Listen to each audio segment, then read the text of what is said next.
कात्यायनाय विद्महे कन्याकुमारी धीमहि तन्नो दुर्गे प्रचोदयात्. துர்க்கையம்மன் வெள்ளி காவலுக்கு அலங்காரம் பாருங்க. அருள்மிகு ஸ்ரீ நாகாத்தம்மனுடைய திருக்கோயில் திருமலை நகர்ல ராமபுரத்துல நடராஜன் சாலையில் இருக்கின்ற அம்மன். அந்த நாகாத்தம்மனுடைய பிராகாரத்துல இருப்பவங்க தான் அருள்மிகு துர்க்கையம்மன். ஜெய ஜெய தேவி ஜெய ஜெய தேவி துர்கா தேவி சரணம். ஜெய ஜெய தேவி ஜெய ஜெய தேவி துர்கா தேவி சரணம். இந்த துர்கா தேவி சொல்லும் போதே பாத்தீங்கன்னா என்ன வார்த்தைகள் வரும் சொன்னா ஜெயம் என்றுதான் வரும். யாரெல்லாம் துர்க்கையை வழிபடுகிறார்களோ அவங்களுக்கெல்லாம் வெற்றியை தேடி தருபவர்கள் யார் என்று சொன்னால் துர்காதேவி.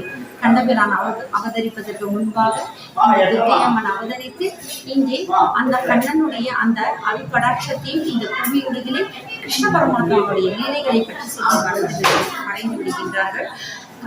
துர்க்கை என்று சொன்னாலே மங்கள கௌரி, மங்களாம்பிகை என்றுதான் சொல்லணும்.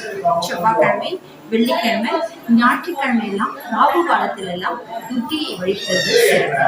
இதற்காக துர்க்கையை வழிபடணும், எந்த நோக்கத்திற்காக துர்க்கையை வழிபடணும். ஒவ்வொரு அம்பிகையும் நாம் இந்துத்துவத்துல வழிபடுகின்ற தர்மத்துல ஒவ்வொரு விதமான ஒரு காரகத்துவம் சொல்லியிருக்காங்க. அதே போல இந்த துர்க்கையம்மனுடைய வழிபாட்டிற்கு முக்கியத்துவம் என்று சொன்னால் முதலே சொன்ன மங்கள கௌரி, மங்களங்களை தருபவர்கள் யார் என்று சொன்னால் இந்த துர்க்கையம்மன்.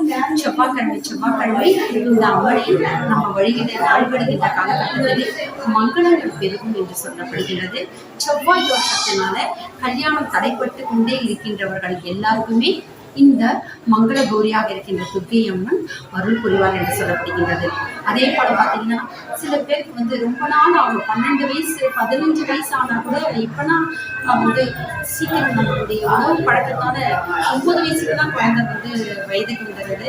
அந்த காலத்துல 15 வயசு 17 வயசு 20 வயசு கூட சில பேர் அந்த ரத்த குறைபாட்டுலதான் வராம இருப்பாங்க. அப்பேற்பட்டவங்க இந்த குழந்தைக்கு முறைவான நேரத்துல முறையான அமைப்புல நல்ல நிலையில குழந்தைகள் வயதுக்கு வர வேண்டும் என்று சொன்னால் இந்த துர்க்கையம்மனுக்கு குங்குமத்தால் அர்ச்சனை பண்ணணும்.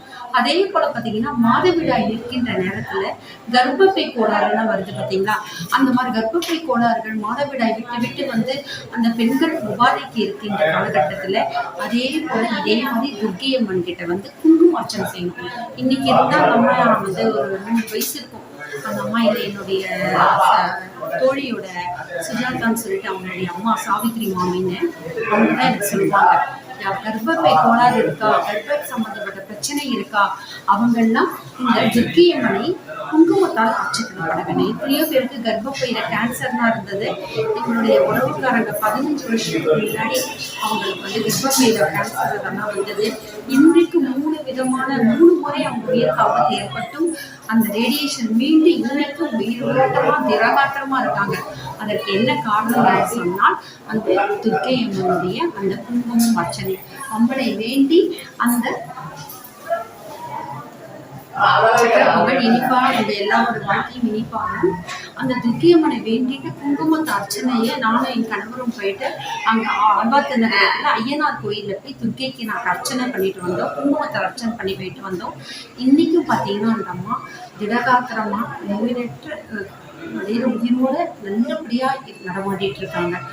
கர்ப்பப்பை சம்பந்தப்பட்ட எந்த ஒரு கோளாறு இருந்தாலும், மாதவிடாய் சம்பந்தப்பட்ட எந்த கோளாறு இருந்தாலும், ரத்தப்போக்கு சம்பந்தப்பட்ட பெண்களுக்கான எந்த கோளாறு இருந்தாலும் சரி, நீங்க உங்க எல்லையில் இருக்கின்ற துர்க்கையம்மனின் செவ்வாய்க்கிழமை அன்னைக்கு ராகுகால நேரத்துல குங்குமத்தால அர்ச்சனை செய்யுங்க. அதுக்கடுத்தது பார்த்தீங்கன்னா வெள்ளிக்கிழமை மாங்கனி பிச்சை தாருமமா, மொழிப்பிச்சை தாருமமா, சந்தான பிச்சையோட தனங்களும் தாருமமா என்று யாருக்கெல்லாம் சுக்கர தோஷங்கள் இருக்கின்றதோ, ராகு தோஷங்கள் இருக்கின்றதோ, சர்வ தோஷங்கள் இருக்கின்றதோ அவங்க எல்லாம் ராகு காலத்தில் பூஜை ஏற்றவர் யார் என்றுனா துர்க்கையம்மா. அந்த துர்க்கையம்மா தான் பெருமாரியாக காட்சி இருக்கின்றார். அந்த அம்பிகை யாரெல்லாம் வெள்ளிக்கிழமை குங்கும அர்ச்சனை செய்து வழிபடுகிறார்கள் அவர்களுக்கெல்லாம் மாங்கல்ய வரும், தீர்க்க சுமங்கலி யோகம் வரும். கணவருக்கு படிக்காதவங்க நோய்வாய்ப்பட்டு இருக்கிறாங்க, திருமணம் ஆகல அப்படின்னு சொன்னா அடிக்கடி தாலி கழண்டு போறது, நம்மளே அறியாம தூக்கத்தை தாலி கழட்டி வச்சதுன்னு சொல்லிட்டு தான் நீங்க நிறைய பேர் சொல்றீங்க. நம்மளே அறியாம தாலி கழண்டு போயிடுதுன்னு சொல்றீங்க. இந்த மாதிரி மாங்கல்ய தோஷம் இருக்கவங்கன்னா வெள்ளிக்கிழமை அன்றைக்கு ராகுகால நேரத்துல துர்க்கைக்கு அர்ச்சனை செய்யுங்கள். அதே போல் ஞாயிற்றுக்கிழமை பித்ருதோஷத்தினால் வருகின்ற பிள்ளையின்மை என்ற அமைப்பு, அதே போல பெரியவர்களுடைய சாபத்தினால் அந்த வீட்டில் இருக்கின்ற குலத்தை சேர்ந்தவர்கள் ஆயுள் கம்மியா இருக்கிறது, இது மாதிரி பிரச்சனைகள் இருக்கின்றன. ஞாயிற்றுக்கிழமை ராகு காலத்துல துர்க்கை அம்மனை அழைச்சிக்கலாம். இது மட்டும் இல்ல, ராகு காலம் தான் எங்களால் முடியலாமா அப்படின்னு பரவாயில்ல, செவ்வாய்க்கிழமை, வெள்ளிக்கிழமை, ஞாயிற்றுக்கிழமை எந்த நாள் இருந்தாலும் சரி. அதே போல உங்களுடைய ஜாதக அமைப்புல செவ்வாயுடைய அமைப்பு எந்த கிரகத்தினுடைய சாராம்சத்தில் இருக்கோ அந்த ராசிக்குரிய அதிபதி யாரோ அந்த கிழமைகளை கூட நீங்க துர்க்கை அம்மனுக்கு தொடர்ச்சி அர்ச்சனை பண்ணணும். எந்த முறையில் புதன்கிழமை ஆரம்பிச்சீங்களோ புதன்கிழமையே துர்க்கைக்கு அர்ச்சனை செய்யணும். அந்த மங்கள கௌரியாக இருக்கின்ற மங்களாம்பியாக இருக்கின்ற இந்த துர்க்கை அம்மாவை குங்குமத்தால் சிகப்பு ரோஜா பூக்கள், சிகப்பு அருள் போலா அர்ச்சனை பண்ணுங்க. நீங்க வேண்டியதை வேண்டியபடி தருவாங்க. ஜெய ஜெய தேவி, ஜெயதேவி தேவி, துர்கா தேவி சரணம். உங்களுக்கே தெரியும், நவராத்திரியில துர்க்கை அம்மன் தான் வெற்றி கிடைக்கின்ற தசமி நாயகராக கருதப்படுகின்றார். யாருன்னா வெள்ளிக்கிழமை நவராத்திரி நேரங்களில் துர்க்கை அம்மன் வெற்றி தருகின்ற அம்சமாக காட்சி அளிக்கின்றார். தசமி நாயகியாக காட்சி தருவதுதான் துர்க்கை அம்பிகை. அந்த துர்காம்பிகையை நீங்கள் வழிபடுங்கள். உங்களுடைய வீட்டில் வெற்றி கிடைக்கும். கஷ்டம், பண கஷ்டம், எந்த தீமை இருந்தாலும், உங்களுடைய வீட்டுக்கு எந்த துன்பம் இருந்தாலும் இந்த துர்க்கை அம்மாவை சரணடைங்கள். துர்க்கை அம்மாவுக்கு அர்ச்சனையோடு குங்குமத்தை கொடுத்து அர்ச்சனை செய்து பாருங்கள். நீங்கள் வேண்டியதை தருகின்ற மங்களாம்பிகையாக காட்சி தருவதுதான் இந்த துர்க்கை அம்மா. அந்த துர்க்கை அம்மாவை வழிபடலாம்.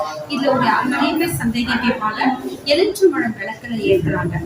ஆனா எலுமிச்சம்பழம் ஏத்துக்கிற அம்சம் என்பது சொன்னா, எலுமிச்சம்பழம் என்றால் ஒரு தேவகனி. நான் எப்பேற்பட்ட கட்டா இருந்தாலும் சரி, உலகத்துல அவங்க எந்த மூலையில இருந்தாலும் சரி, எனக்கு ஒரு எலுமிச்சம்பழம் போதும். அதே போல உலகத்துல எந்த மூலையில இருந்தாலும் சரி, அவங்களுடைய வீட்டுல ஒரு எலுமிச்சம்பழம் இருந்தாலும் போதும், அவங்களுடைய எல்லா தெய்வத்தையும் எலுமிச்சம்பழம் மூலமாவே எடுத்து கொடுப்பாங்க. அதீத சக்தியுடைய கனி தான் தேவகனி. அந்த தேவகனியை இரண்டாவது நறுக்கி நம்ம என்ன செய்வாங்க, எலுமிச்சம்பழத்தை விளக்கேற்றுவாங்க. இந்த எலுமிச்சம்பழ விளக்கை வீட்டில் ஏற்றக்கூடாது. புரியுதுங்களா? வீட்டில் ராகு கால நேரத்தில் காமாட்சி விளக்கு ஏற்றலாம், அகல் விளக்கு 9 அகல் விளக்கு ஏற்றி வழிபடலாம். ஆனால் எலுமிச்சம்பழ விளக்கை இருந்துட்டாக ஏற்றும் பொழுது கோயிலுக்கு வந்துதான் துர்க்கை அம்பிகையின் முன்னாடி தான் நம்ம ஏற்றணும், வீட்டில் ஏற்றக்கூடாது. துர்க்கை அம்பிகையை நீங்கள் கும்பிட்டு பாருங்கள். பலவிதமான கஷ்டங்களை நீக்குகின்ற அதீத சக்தியுடைய மங்களாம்பிகை தான் துர்க்கை அம்மா. சீதலிக்கும் ஜெகன்மாதா, சீதலிக்கும் ஜெகத்பிதா, சீதலிக்கும் ஜெகதாத்திரி, சீதலாய துர்க்கை சக்கரவர் கற்றுக் கொடுத்த ஒரு மந்திரம் இது. இந்த மந்திரத்தை சொல்லி பாருங்க. மகமாயி அருள் புரிவார். ஆடி மாசம் இந்த அருள்மிகு திருமலை நகரில் இருக்கின்ற நடராஜன் தெருவில் இருக்கின்ற ராமபுரத்தில் இருக்கின்ற இந்த நாகத்தம்மன் திருக்கோயிலில் துர்க்கை அம்மனை பார்க்கின்ற ஒரு சந்தர்ப்பம், அந்த அம்மாவை பேசுகின்ற சந்தர்ப்பம் கிடைத்திருக்கின்றது.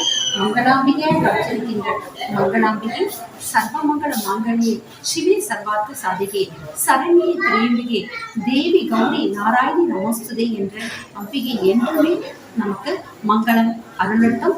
என்றும் நமக்கு சப்த கன்னிகளில் ஒருவராக இருக்கின்ற வராகியம்மா நமக்கு வழித்துணையாக நமக்கு வந்து கொண்டிருக்கிறார். சப்த மாதங்கள் அனைவராக ஏற்றுக்கொள்ளக்கூடிய தெய்வம் சொந்தம் மகாத்தம்மன், ஆதிபராசக்தி அம்சமான துர்க்கையம்மன், இவர்கள் அனைவரும் இன்று ஆடிப்புறத்திற்கு அடுத்த நாளாக இருக்கின்ற எங்களுடைய செவ்வாய்க்கிழமை நம்ம காமிக்கின்ற பேரு கிடைத்தது.